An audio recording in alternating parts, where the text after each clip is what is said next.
Command control ఉపయోగం లేదు కేసీఆర్ మా మీద నిఘా పెట్టడానికి. మరి పెడుతున్నావు ఇప్పుడు నిఘా?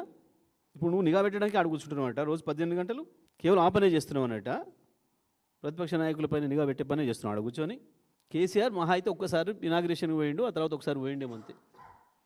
అక్కడ చేయాల్సింది పని పోలీసులు. కేసీఆర్ చేయించాల్సిన పని చేయించిండు కాబట్టి అక్కడి నుంచి హైదరాబాద్ పూర్తి కంట్రోల్లో ఉంది ఆనాడు శాంతి భద్రతల విషయం. ఇవాళ నువ్వు చేయకూడని పనులు చేస్తున్నట్టు వాడు కూర్చొని అందుకని శాంతి భద్రతలు కంట్రోల్ తప్పుతున్నాయి. 50% పై క్రైమ్ పెరిగింది. ఏ వ్యవస్థను ఆ వ్యవస్థ తిరిగి పనిచేయనిస్తే ఇబ్బంది ఉండదు. నీ మూర్ఖత్వం వల్ల, నీ అజ్ఞానం వల్ల ఈ అనర్థాలు జరుగుతున్నాయి. ఇంకా ఏం మాట, మూర్ఖపు మాట. 2 సంవత్సరాలు అయింది మీ చేతికి వచ్చి ప్రగతి భవన్. ఏంది ప్రగతి భవన్ బాత్రూమ్ దేం కట్టిండు? Bullet proof. సిగ్గు అనిపించదా మాట్లాడడానికి అట్లాంటి మాటలు?